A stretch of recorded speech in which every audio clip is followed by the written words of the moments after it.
Tahukah Anda bahwa ada 3 nama panggilan terlarang yang mampu membangkitkan hasrat bawah sadar dalam benak seorang wanita? Ini bukan sihir, melainkan psikologi. Dan yang paling mengejutkan adalah hampir tidak ada pria di dunia yang mengetahui rahasia ini. Bayangkan ini, seorang pria mengucapkan sepatah kata sederhana, sebuah frasa singkat dan tiba-tiba ia tak bisa berhenti memikirkannya. Berjam-jam kemudian, saat ia sedang bekerja atau memeriksa ponselnya, pikirannya kembali ke frasa itu berulang kali, bertanya-tanya, mengapa aku tak bisa berhenti memikirkannya? Jawabannya terletak pada pemicu emosional, yang mengaktifkan area otak yang terkait dengan hasrat, rasa ingin tahu, dan koneksi yang mendalam. Hari ini saya akan mengungkap 3 nama panggilan terlarang, yang memicu area tersembunyi dalam pikiran wanita ini. Dan yang terpenting, saya akan mengajari Anda bagaimana dan kapan menggunakannya, agar efeknya tak terhentikan. Kata yang tepat pada waktu yang tepat memiliki kekuatan yang lebih besar daripada gestur atau penampilan apapun.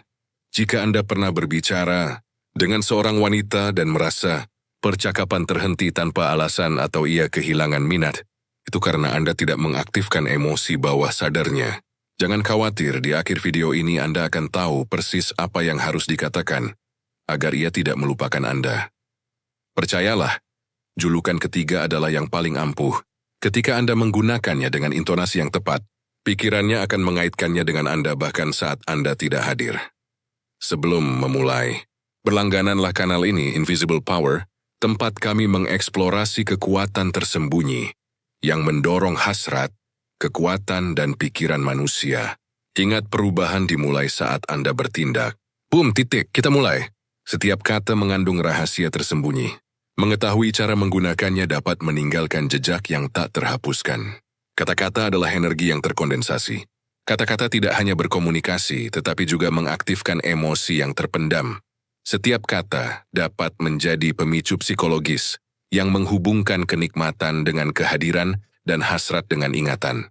Dalam dunia ketertarikan, kata-kata yang tepat pada waktu yang tepat dapat membuat perbedaan antara terlupakan atau menjadi obsesi yang samar.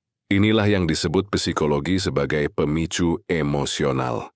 Stimulus kecil yang diasosiasikan otak dengan kesenangan, keamanan, atau daya tarik. Ketika digunakan dengan benar, stimulus tersebut menciptakan ikatan tak kasat mata.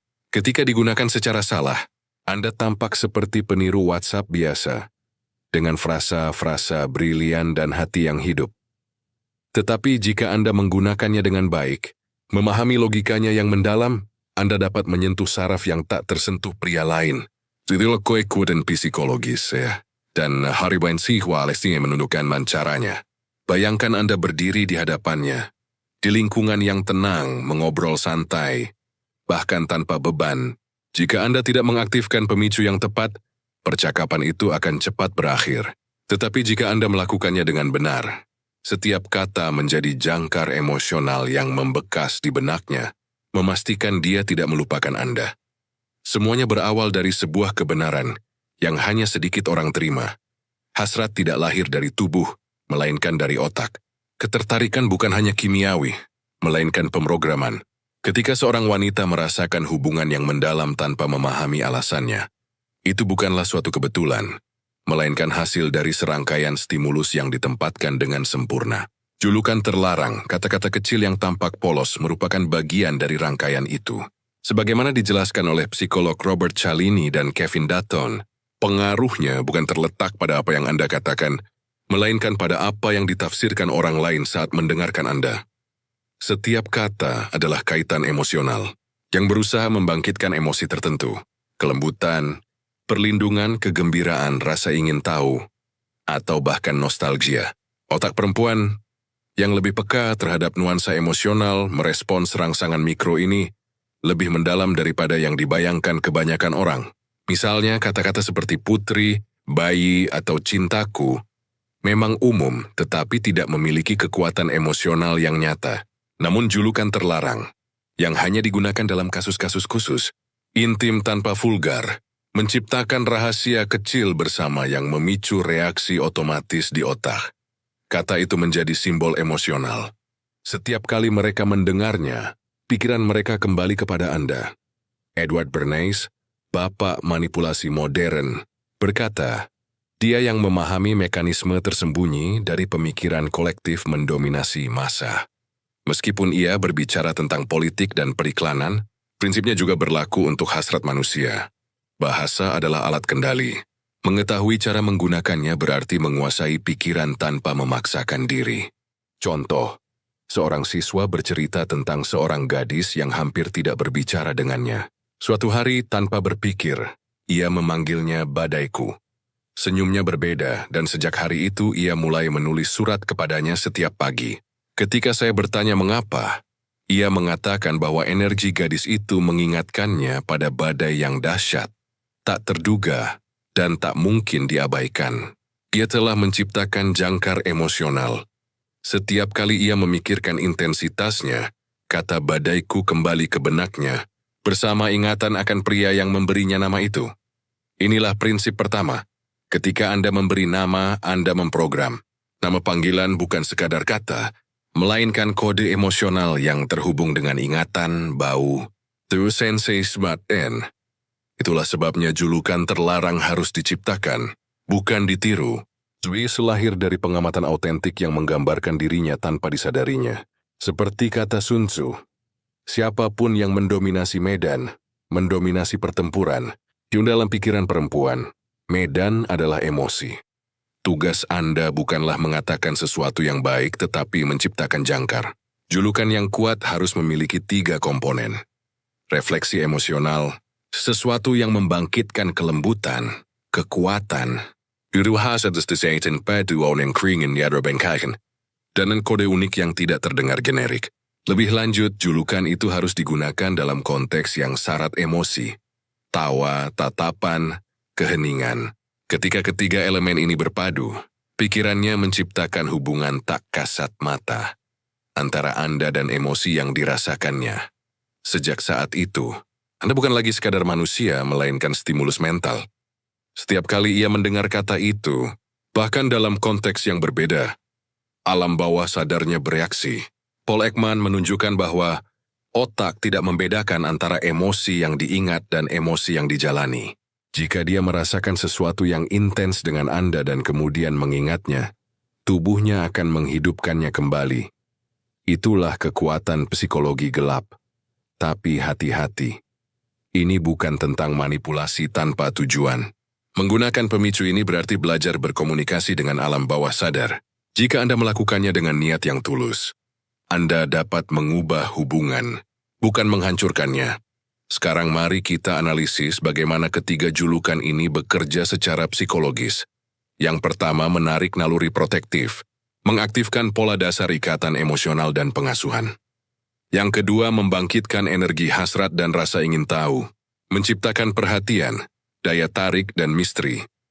Yang ketiga adalah yang paling kuat, menembus pikiran, membuatnya mengasosiasikan Anda dengan kenikmatan emosional bawah sadar. Juga akan mengingat Anda bahkan dalam diam. Bukan apa yang Anda katakan, tetapi apa yang Anda bangunkan. Pria yang memahami hal ini berhenti menjadi pria biasa. Dia menjadi arsitek emosional. Tetapi mengetahui rahasianya saja tidak cukup. Anda harus menerapkannya dengan niat. Setiap nama panggilan berfungsi seperti kunci yang membuka berbagai pintu berbeda. Dalam pikiran wanita, jadi Anda harus mempersiapkan landasan emosionalnya. Anggap ini seperti permainan catur mental. Ini bukan tentang bergerak cepat, tetapi tentang menempatkan bidah Anda dengan sabar. Kebanyakan pria gagal di sini. Mereka terlalu banyak bicara dan berusaha untuk mengesankan. Psikologi gelap tidak berusaha untuk mengesankan. Ia berusaha untuk memengaruhi secara diam-diam. Pengaruh sejati datang dari kendali internal. Jika Anda tidak mengendalikan impuls, emosi, atau keheningan Anda tidak akan mengendalikan percakapan. Pertama, praktikkan kehadiran dalam diam. Bicaralah dengan hemat, amati, dan dengarkan. Setiap gerakan mikro mengungkapkan lebih dari sekadar kata-kata. Tatapan yang lebih rendah, napas yang tertahan, senyum tipis. Setiap sinyal memberitahu Anda pintu emosional mana yang sedang Anda ketuk. Ketika Anda menyadari adanya hubungan, perkenalkan nama panggilan pertama. Seharusnya terkesan spontan, tetapi sebenarnya tidak. Misalnya jika dia intens dan tak terduga, Anda bisa mengatakan, "Kamu adalah kekacauan favoritku, diam, jangan jelaskan apapun." Keheningan berikutnya memungkinkan pikirannya bekerja, menafsirkan apa yang Anda maksud. Awal dari hubungan tersebut. Nama panggilan kedua diaktifkan oleh rasa ingin tahu dan permainan. Sedikit kenakalan yang membangkitkan hasrat, tanpa mengatakannya secara terbuka. Misalnya, "Kau tahu kau bisa mendapat masalah denganku kan, tukang tipu kecil?" Dan Anda hanya tersenyum. Nada bicara Anda, bukan kata-kata Anda yang menyampaikan emosi tersebut. Nama panggilan ketiga berbeda.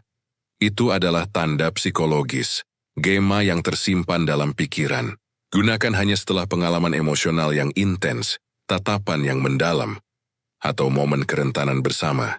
Contoh dengan suara rendah pengecualianku lalu diam. Keheningan memperkuat nilai kata itu, menciptakan eksklusivitas dan memperkuat ikatan. Emosi adalah jangkar. Jika Anda memicu emosi yang intens, otak mereka akan merekamnya bersama dengan citra dan suara Anda. B.F. Skinner membuktikan, setiap emosi yang diulang dengan stimulus yang sama memperkuat ikatan. Rasa ingin tahu, kelembutan, atau misteri yang konstan mengubah kehadiran Anda menjadi sumber emosi. Latih pengendalian diri Anda. Bernapas dalam-dalam, rasakan keheningan yang berkomunikasi dan sedikit bicara. Ini membuat Anda magnetis. Jika Anda sudah sampai sejauh ini, berlanggananlah invisible power. Anda akan belajar memengaruhi tanpa memanipulasi, menarik tanpa mengemis, dan meninggalkan jejak tanpa mengemis perhatian. Setiap nama panggilan adalah alat. Yang terpenting adalah momennya. Menggunakannya terlalu cepat akan kehilangan efeknya. Menggunakannya dengan sengaja akan meninggalkan jejak. Meniru reaksi mikronya. Bernapas, senyum minimal. Berhenti di situ. Jangan mengejar perhatian. Diamlah dan biarkan pikirannya bekerja untuk Anda. Ketika keheningan terasa berat, hasrat tumbuh. Itulah psikologi gelap.